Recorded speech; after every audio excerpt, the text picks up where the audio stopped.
boa tarde a todos.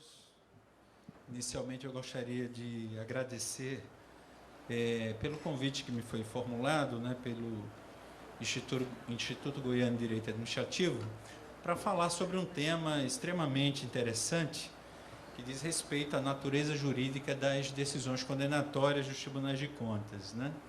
Como todos vocês sabem, e eu vou procurar ser bem objetivo na exposição, até porque nós temos provavelmente um tempo razoável para fazermos alguns questionamentos, debater um pouco sobre esses assuntos. Inicialmente, é preciso que nós estabeleçamos alguns estándares em relação ao que é os tribunais de contas. Por incrível que pareça, ainda hoje nós temos na doutrina, na jurisprudência, alguma discussão acerca do que é os tribunais de contas e quem são ou o que são os seus membros. Então, em razão disso, é necessário que nós estabeleçamos alguns pontos, principalmente de convergência em termos da interpretação, sempre com base no que foi dito pelo Supremo Tribunal Federal, respeitando-se, obviamente, todas as posições doutrinárias respeitosas, que estabelecem, de alguma maneira, essa discussão e essas divergências. Primeira coisa que nós precisamos pensar em termos de controle é nos perguntarmos por que nós precisamos de tantas instituições de controle no Brasil, Ministério Público, tribunais de contas, controladorias, terceiro setor que hoje vem sendo bastante convidado a fazer parte do esforço do chamado controle social. Haveria alguma propensão natural do ser humano a transgredir?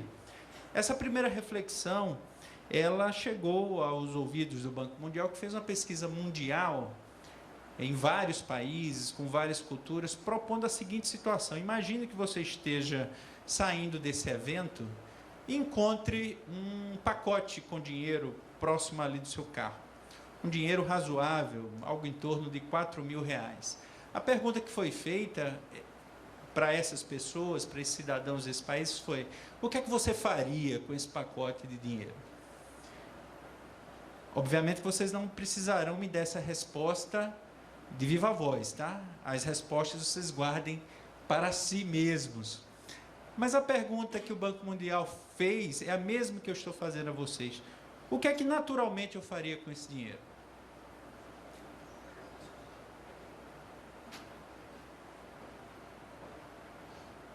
Veja que a resposta a essa pergunta, ela tem um fundo eminentemente ético. O que você vai fazer com esse dinheiro vai depender da sua formação. Então, para onde eu aponto, amigo? Para ali mesmo? Vamos lá. Então, quando eu falo em transparência, em controle, obviamente que nós temos que considerar os valores que estão ali naquela sociedade, naquela empresa, naquela entidade, que vão fazer, em maior ou menor grau, que existam mecanismos e instrumentos de controle. Então, seguindo na pesquisa e respondendo já essa pergunta, o Banco Mundial disse: olha, vamos tabular esses dados. Aqui, resultados nós chegamos. Veja que quando eu falo de necessidade de transparência e controle, os dados tabulados trazem informação muito interessante. Veja, se não houver qualquer possibilidade de descoberta, 17% vão ficar com o dinheiro, não vão nem pensar. Achado não é roubado, lei de Gerson, O importante é levar vantagem em tudo. 33% vão notificar e 50% vão viver uma noite em que seus anjos e demônios irão não deixá-lo dormir direito. Vão pensar se esse dinheiro for de alguém, e se eu for descoberto, e se alguém gravou. Então vejam que esse percentual de 17% que ficam com dinheiro é o percentual que mais nos preocupa. São aqueles que, na primeira oportunidade, irão transgredir. E se essas pessoas estiverem em posições de comando na administração pública, não tenham dúvida de que a propensão natural, infelizmente, será para a transgressão.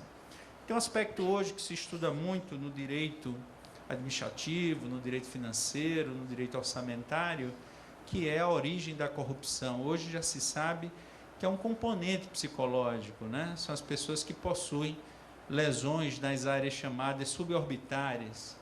São pessoas que têm defeitos na formação cerebral, nas áreas do pré-córtex frontal, que dizem respeito ao senso moral. São aquelas pessoas que vão, em tendo oportunidade, desviar donativos para pessoas que estão em situação de emergência, que irão falsificar remédios para hospitais de oncologia. São aquelas pessoas que não terão nenhuma dificuldade de ordem moral para promover um mal-estar social, simplesmente porque a elas não diz respeito, não lhes toca esses freios morais que uma pessoa relativamente normal possuiria. O Banco Mundial tabulou outros dados perguntando: e se houver uma pequena probabilidade desse fato ser descoberto? O sistema de controle um tanto quanto falho, uma câmera ali de vigilância, com a resolução não muito boa, será que isso modifica o comportamento das pessoas? Me parece que sim. Vocês vão aqui verificar que há uma redução extremamente importante em relação àqueles que ficam com dinheiro, cai de 17% para 4%, uma redução de 325%. Por quê? Por quê, pessoal? Pasmem, a resposta está em Freud, né? Há dois sentimentos básicos que movem qualquer ser humano: a esperança e o medo. Se ele tem a esperança de não ser pego, ele vai, em regra, transgredir. Mas se ele tiver o medo de ser pego, seu comportamento natural, ele é afetado.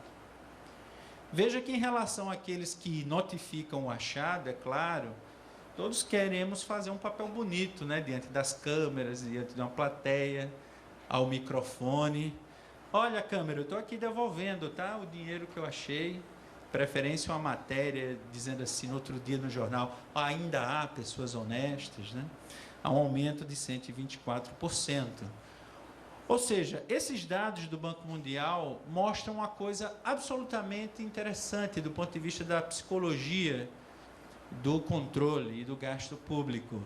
Há necessidade de que haja um controle efetivo. Quanto mais efetivo, quanto maior o percentual para que esses dados e para que esses fatos sejam descobertos, o comportamento humano ele será absolutamente afetado. É claro que isso depende de pessoa para pessoa, né, pessoal? Há pessoas que, independentemente da posição que ocupam, sempre vão ter um comportamento ético irrepreensível, mas nem sempre é assim. Então, quando nós falamos de qual é a natureza jurídica das decisões condenatórias dos tribunais de contas, é importante revisitarmos qual é o alcance da fiscalização. O que é, de que cuidam os tribunais de contas? Para que nós possamos, a partir daí, de uma leitura absolutamente tendo como fulcro o texto constitucional, podermos estabelecer esses aspectos relativos à sua natureza. É importante notar que a principal e primordial função em relação aos tribunais de contas está ali no artigo 70 da nossa Constituição. Esse artigo 70, ele é de uma clareza, ao meu ver, solar, embora muitos ainda se debatam um pouco em relação a essa interpretação. Quem é que deve prestar contas do que se faz em termos de gestão pública? E prestar contas a quem? O artigo 70, parágrafo único, aqui nos estabelece: prestará contas qualquer pessoa que toque no dinheiro público. E que toque no dinheiro público não de uma maneira direta, também indiretamente. Se eu tenho um cargo que me permite gravar o patrimônio público através, por exemplo, de um contrato de financiamento, veja que nesse caso eu não estou diretamente tocando no numerário, mas eu estou gerando uma obrigação para o Estado, e essa obrigação a depender das condições que foram contratadas, poderá ser ou não lesiva. Veja que, nesse caso, essa pessoa também deverá prestar contas dos seus atos. Se eu sou negligente com a arrecadação dos recursos, se eu não estabeleço um plano, digamos assim, de arrecadação, se eu sou negligente, se eu não lanço todos os tributos da minha competência, eu também deverei prestar contas desses fatos. Então, é importantíssimo que nós saibamos o que é contas para o constituinte. E contas que gerará posteriormente a densificação de uma competência dos tribunais estabelecida no artigo 71, inciso 2, está aqui dito. Contas é nada mais, nada menos que a utilização, a arrecadação, guarda, gerenciamento ou administração de dinheiros, bens, valores. Todas as pessoas que realizarem, que densificarem alguns desses verbos, deverão prestar contas. E aí é importante dizer, essa prestação de contas processar-se-á diante dos tribunais de contas, a depender da natureza do gasto, né? Se foi custeado com recursos do orçamento federal, do orçamento dos estados, do orçamento dos municípios, e ali deverá ser processado para que o Tribunal de Contas, e exclusivamente ele, faça um juízo meritório definitivo, incontrastável, inclusive mediante o Poder Judiciário, que, neste caso, poderá tão somente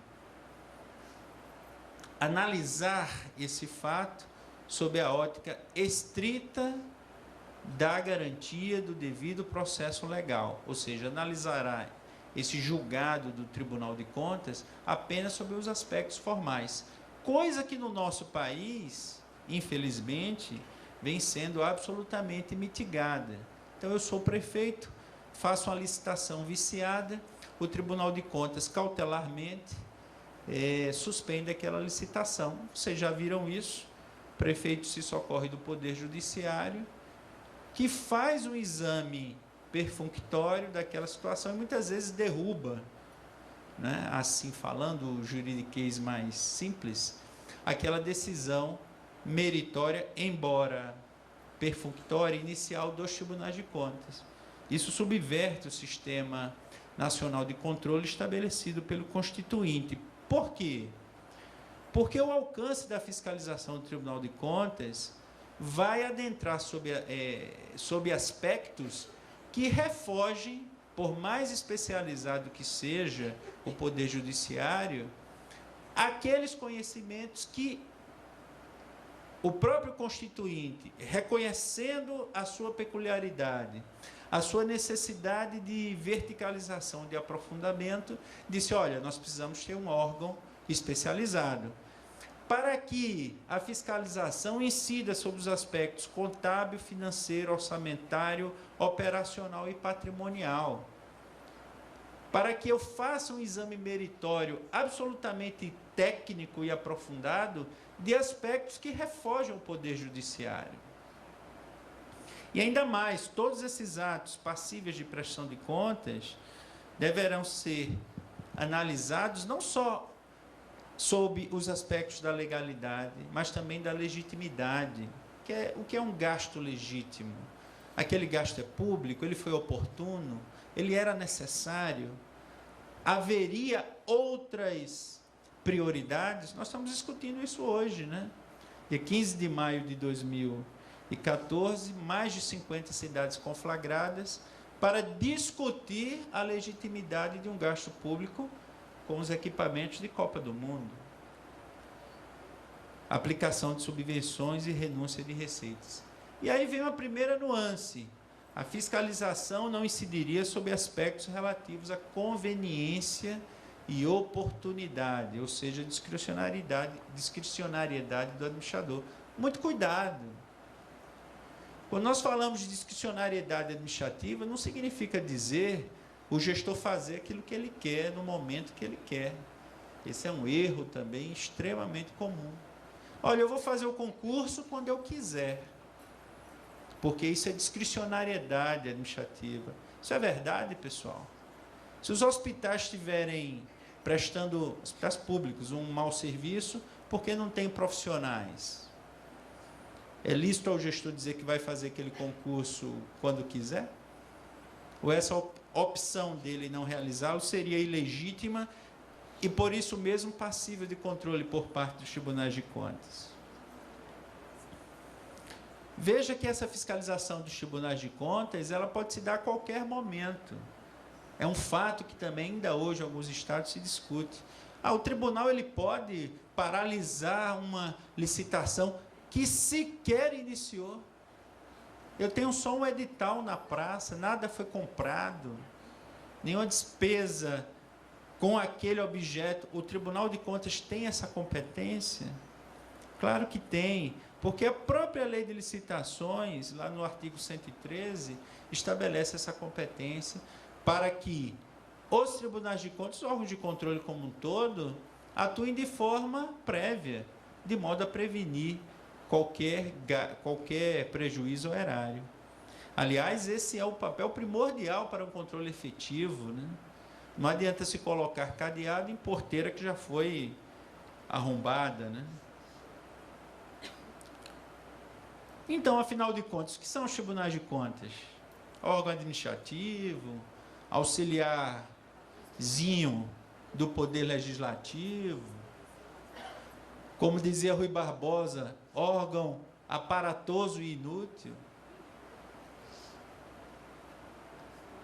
Obviamente que no momento em que ele dizia isso, era de forma quase que vaticinando, né, o futuro, dizendo, olha, nós temos que ter um corpo de magistratura especializado, dotado das garantias inerentes à própria magistratura, para que não se torne um órgão aparatoso e inútil. Temos que ter esse cuidado. Então, vamos lá. Os tribunais de contas, o que é que são? No Brasil, né? Órgãos colegiados, cuja maioria de seus membros são indicados pelo parlamento e com mandato limitado, possuindo as prerrogativas da magistratura judiciária. Por que nós dizemos limitado?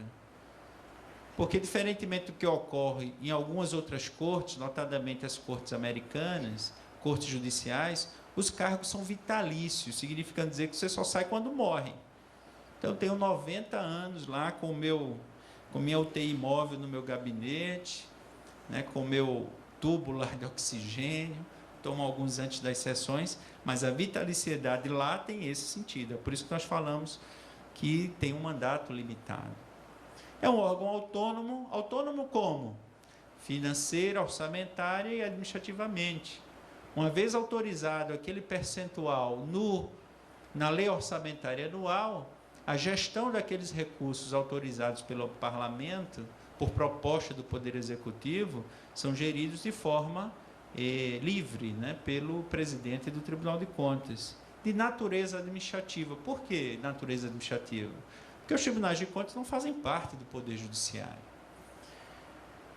E que atua junto ao Poder Legislativo. Muito cuidado com essa expressão. Muitos ainda, nós vemos parlamentares, infelizmente, alguns magistrados, dizendo isso. Não, mas o tribunal é só um órgão auxiliar do Poder Legislativo, né? Muito cuidado, porque essa expressão, obviamente, tem que ser compreendida à luz das competências próprias que, em relação ao controle, aos tribunais de contas foram concedidas de forma muito mais ampla do que ao próprio Poder Legislativo, que, em tese, seria o seu, bem entre aspas, chefe hierárquico. Basicamente, os instrumentos de controle que possuem o parlamento e os membros do parlamento são o estabelecimento de CPIs e a convocação, né, de agentes políticos para prestarem esclarecimentos. Tudo mais é realizado com mais precisão e mais aprofundamento pelos tribunais de contas, pelo exercício das competências próprias estabelecidas lá a partir do artigo 71 da Constituição. Veja que em alguns países, notadamente em países africanos, os tribunais de contas lá ainda integram o Poder Executivo e também vemos alguns tribunais de contas que são vinculados ao Poder Judiciário, a exemplo de Portugal e Angola. No Brasil, as competências dos tribunais de contas estão lá, nos artigos 70 a 74. Claro que a Constituição Federal faz menção ao Tribunal de Contas da União, cujas regras de composição e funcionamento, elas são obrigatórias, né, de observância obrigatória pelos demais tribunais de contas. A composição, a que eu me refiro, não é, obviamente, o número de ministros, que no caso dos estados são conselheiros, se chamam 7. Mas em relação à previsão obrigatória e necessária de um Ministério Público de Contas, da existência de um corpo técnico dotado de autonomia e pautado exclusivamente nas normas internacionais de auditoria para a sua atuação, e também da figura dos conselheiros substitutos, né? Assim denominados na Constituição como auditores. Veja que quando eu falo, então, da natureza jurídica dos tribunais de contas, eu preciso ter em mente que a natureza jurídica do Tribunal de Contas, e algum doutrinador já falou, olha, quando a gente diz que algo é sui generis, é porque a gente não sabe o que é, né? Essa crítica é uma crítica pertinente. Então, vou me furtar a não dizer essa palavra.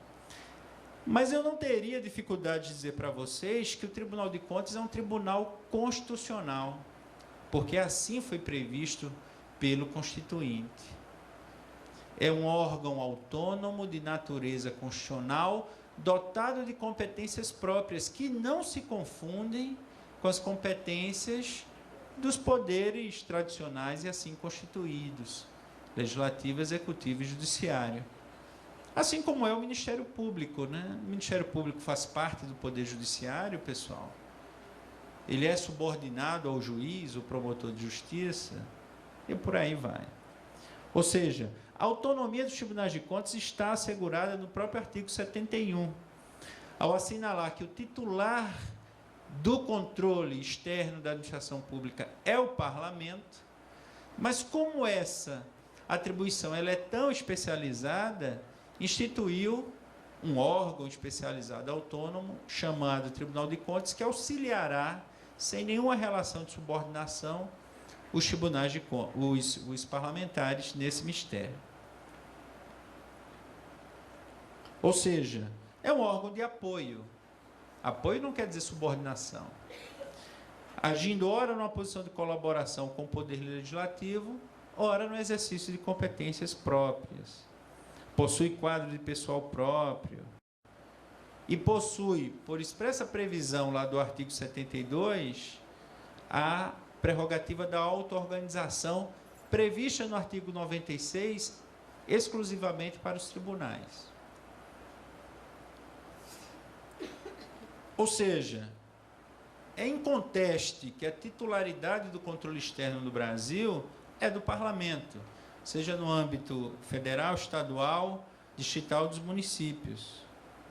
Mas esta titularidade não exclui, muito ao contrário, é complementada pela atuação de um órgão constitucional autônomo dotado de prerrogativas, de direitos em relação aos seus membros,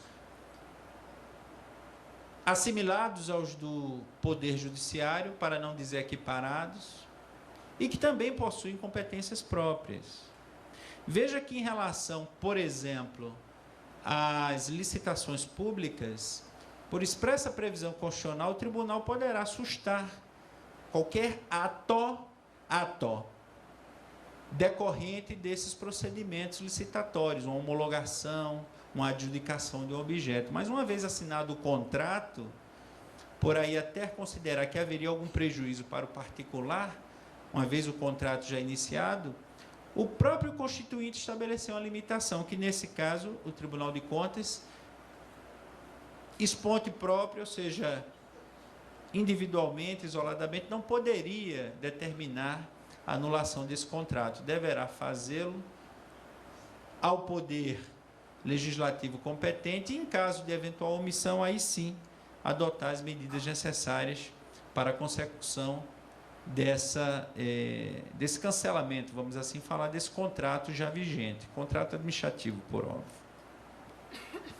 Veja, então, que quando nós falamos de competência e composição de tribunais de contas, o 71 da Constituição traz um rol bem extenso, né, de quais são as competências. Eu vou me focar em duas apenas, que são as duas que mais trazem dúvidas em relação à natureza jurídica das decisões condenatórias dos tribunais de contas.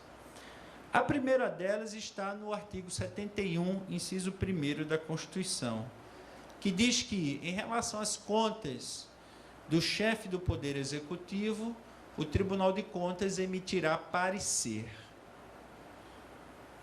Então, quer dizer que eu transformei um tribunal composto por magistrados em mero parecerista?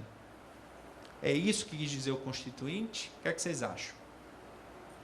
Isso pode gerar alguma dúvida se nós formos nos apegar tão somente à literalidade do texto constitucional. Por quê, pessoal? Porque, em relação às contas, há de se fazer uma distinção fundamental, que veio a ser densificada posteriormente pela doutrina. A diferença entre contas de gestão e contas de governo. Imagine a presidente Dilma, lá no Palácio, calorento, né? Dizem que lá é um pouco calorento, por obra e graça do nosso grande Oscar Niemeyer. E a licitação lá para a compra dos assentos do estádio XYZ da Copa, com alguma parcela lá do recurso público, foi adquirido de forma superfaturada. Eu pergunto a vocês, adquirido com recursos do Orçamento Geral da União. Eu pergunto a vocês, a presidente Dilma responderá por esse ato? É claro que não. Porque esse ato, e nós precisamos fazer essa diferença entre contas de gestão e contas de governo, é um ato típico de gestão. De gestão de quê? De recursos. Aquisição ou não de mercadorias e serviços. Agora, se a União Federal deixa de repassar para o Poder Judiciário da União os recursos necessários para sua manutenção e funcionamento, é claro que, nesse caso, por implicar alguma mitigação da autonomia e independência de poderes, claro que, neste caso, a presidente poderia ser responsabilizada. Então, nós precisamos sopesar os atos que são de competência e de responsabilidade pessoal do chefe do Executivo daqueles atos corriqueiros de gestão. E aí é que se faz a diferença. Em relação às contas de gestão, o Tribunal de Contas emite um parecer dizendo, olha, considerando as macro questões do Estado, entendemos aqui que essas contas são passíveis de aprovação. E esse julgamento político da gestão, melhor dizendo, do governo, será feito pelo parlamento. Neste caso, o tribunal só emite parecer. Parecer técnico, tá? Diferentemente se faz em relação ao 71.2, porque aí é diferente. No 71.2, o tribunal estará fazendo a análise das contas de gestão e não das contas de governo. E aí é incontrastável. O próprio Poder Judiciário já reconheceu, inclusive a Suprema Corte Brasileira, que em relação ao exercício da competência do 71, inciso 2 da Constituição, quem julga definitivamente são os tribunais de contas, reconhecendo, portanto, uma parcela da jurisdição que pelo Constituinte foi delegada, foi atribuída a um órgão que não um órgão judicial, e sim um órgão administrativo chamado Tribunais de Contas. Ah, mas eu não pude me defender, o tribunal não me notificou, eu apresentei defesa, essas defesas foram ignoradas. Artigo 5º, inciso alguma coisa da Constituição, Poder Judiciário não se eximirá de apreciar lesão ou ameaça de direito. Aí é diferente.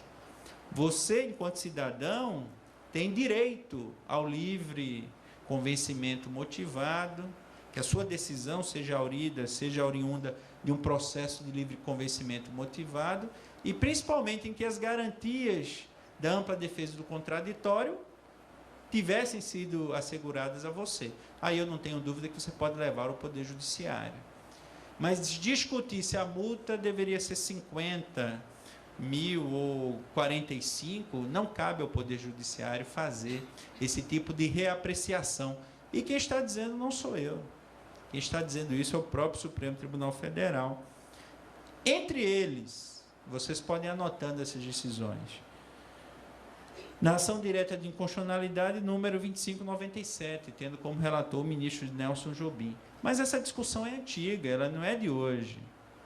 As competências do Tribunal de Contas em relação ao 71.2 estão estabelecidas de forma muito clara, inclusive a possibilidade de aplicar sanções aos gestores em razão do descumprimento das normas legais, regimentais, regulamentares. Previsão essa prevista lá no 71, inciso 8º da Constituição, combinado com o artigo 75. O Tribunal de Contas também tem o dever de representar os demais poderes. Eu estou analisando ali uma licitação, poderes e órgãos, né? Estou ali analisando a licitação em que há claríssimos fatos que evidenciam um crime em relação à economia popular, crime em relação à administração pública. Eu tenho o dever de representar o Ministério Público competente, titular lá da ação penal, para que proceda as apurações e a persecução criminal que é devida. Também há competências infraconstitucionais, né, lá na Lei de Responsabilidade Fiscal, na Lei de Licitações, na Lei 4.320, competências que são atribuídas aos tribunais de contas em complementariedade, em absoluta compatibilidade com o que diz o texto constitucional lá no artigo 71. Veja que, nesse caso, nós já temos um certo panorama, então, de qual seria a natureza jurídica das decisões dos tribunais de contas. Mas essa discussão não é de hoje. Desde que foi estabelecido no ordenamento constitucional anterior ao de 88, havia uma discussão sobre o que é julgar. Afinal de contas, né, pessoal, só quem julga é o Poder Judiciário. Isso é verdade? À luz dos administrativistas mais modernos, infelizmente não. Tanto que nos crimes de responsabilidade do chefe do executivo, quem julga não é o Poder Judiciário. Não é? Quem julga é o parlamento. O processo de impeachment, quem julga é o parlamento. Diz, olha, neste caso, entendemos que houve crime de responsabilidade, você está condenado à perda do mandato. E há outras exceções. Mas alguns defendem, e infelizmente isso ainda é majoritário, né, que o Poder Judiciário teria um poder de reapreciar todas as decisões dos tribunais de contas, inclusive do 71.2. O mais paradigmático desses posicionamentos está lá, no mandato de segurança número 5.490 e esses demais, em que o Judiciário começa a rever essa posição, em consonância com vários expoentes, né, do estudo do direito administrativo, do direito constitucional, e em especial dos tribunais de contas. Entre eles, o grande jurista alagoano, já falecido, Ponte de Miranda, Seabra Fagundes, obrigado, Jorge Jacobi, Fernando Jaime, Jair Santana, dizendo o seguinte, que há sim poder judicante, natureza judicante das decisões dos tribunais de contas. Por quê? Tem vários exemplos, mas só para citar o do Ponte de Miranda. Julgar as contas está claríssimo no texto constitucional. Não havemos de interpretar que o Tribunal de Contas julgue e outro juiz rejulgue depois. Aí no sentido de julgar o mérito. Claro que se houver alguma lesão de ordem processual, pelo artigo 5º da Constituição, o cidadão tem direito de se socorrer do Poder Judiciário. Fernando Gonzaga Jaime, um grande jurista de Minas Gerais, o entendimento do STF, reconhecendo a jurisdicionalidade de julgamento das contas feito pelo Tribunal de Contas, é definitivo e incontrastável diante de qualquer outra autoridade do país, em relação ao exercício da competência prevista no 71, inciso 2. E o ministro Marco Aurélio, no recurso extraordinário 132.747, aponta: a atuação do Tribunal de Contas não se faz apenas no campo opinativo, se faz também em relação ao 71.1, mas em relação ao 71.2 extravasa para alcançar o do julgamento. Frederico Pardini, ministro Luiz Fux, também nessas decisões, citando vários precedentes. Olha, em relação ao 71.2, o Tribunal de Contas julga as contas. Contas de quem? De todo aquele que guarde, arrecade, gerencie, administre bens e valores públicos. Ou seja, pessoal, esse panorama, esse mosaico, deixa muito claro a teor da exegese aurida pelo Supremo Tribunal Federal, que a natureza jurídica das decisões condenatórias dos tribunais de contas é uma natureza diferente daquela que nós estamos acostumados, seja a decisão judicial, seja a decisão de um órgão meramente administrativo. Nós temos, então, aí uma natureza, estou evitando usar a expressão, sui generis. Por quê?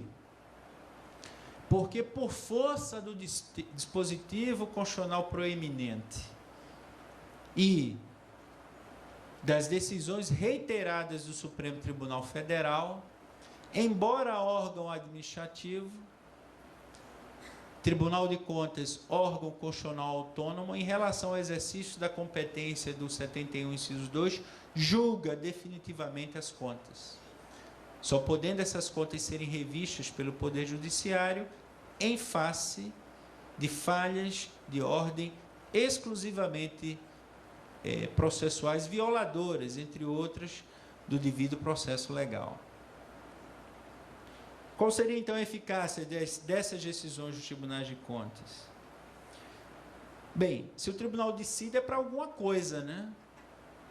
Para que eu decido, por exemplo, combinar uma multa ao gestor ou determinar o ressarcimento de valores auferidos em razão do superfaturamento de obras? Para que eu faço isso? Eu faço isso para que esse processo de reversão dos valores efetivamente ou de alguma maneira desviados retorne o mais rápido possível aos cofres públicos. E quando nós estudamos processo civil, nós todos sabemos que é um processo longo de conhecimento, e uma vez o juiz dizendo, olha, você tem direito àquele valor, o que é que acontece? Você recebe de imediato? Claro que não. Nós enfrentamos a outra fase, não raro longa também, de execução. Um novo processo dentro do processo. Em relação às decisões dos tribunais de contas, o que é que disse o Constituinte? O que o tribunal julgar tem eficácia de título executivo extrajudicial. O que isso significa? Significa que o processo de conhecimento, em que eu vou definir o valor que é devido e quem deve, isso já está exaurido. Eu não posso levar isso para reapreciação do Poder Judiciário sob pena de esvaziar e subverter todo o Sistema Nacional de Controle estabelecido pelo Constituinte de 88. Ou seja, artigo 71, parágrafo 3º da Constituição, natureza solar, as decisões do Tribunal de Contas de que resultem em imputação de débito ou multa terão eficácia de título executivo extrajudicial, conforme artigo 585, inciso 7 do CPC. Ou seja, não há necessidade de processo de conhecimento. O procurador municipal recebe a decisão do tribunal imputando algo ao ex-prefeito, ou até mesmo ao prefeito atual, o que é que ele deverá fazer? Entrar de imediato com a ação de execução, arresto de bens, bloqueio de contas, para que esses valores retornem o mais rápido possível. Ou seja, pessoal, quando eu estou falando de eficácia das decisões dos tribunais de contas, significa dizer que está também dispensada a inscrição na dívida ativa. Por quê? Porque isso seria uma redundância. Eu inscrevo em dívida ativa qualquer crédito que tenha direito à entidade pública, para que daí eu extraia um título para aí entrar com execução. Se a própria Constituição diz que o Tribunal de Contas, ao decidir, o acórdão já é um título, então eu não preciso, obviamente, escrever em dívida ativa. Quem executa? No caso da União, a Advocacia Geral da União. No caso dos estados, dentro do Distrito Federal, as próprias procuradorias. No caso do município, o prefeito, ele mesmo, se eventualmente não houver procuradoria municipal, né? Embora seja raro, né? Eu, prefeito, pessoa jurídica, representante, digamos assim, maior do ente público, vou entrar com ação de execução contra eu mesmo, prefeito, pessoa física. Vocês vão de convir que a eficácia e o efetivo retorno desses valores será um pouco mitigado.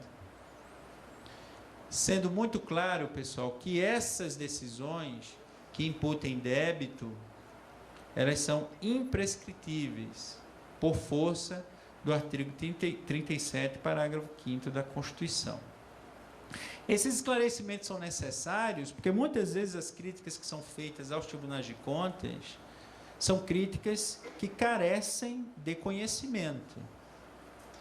E como já nos alertava James Madison, né, um governo do povo sem informação para o próprio povo, ou sem meios para que ele a obtenha, não é nada mais do que o prólogo de uma farsa ou de uma tragédia, ou talvez de ambas.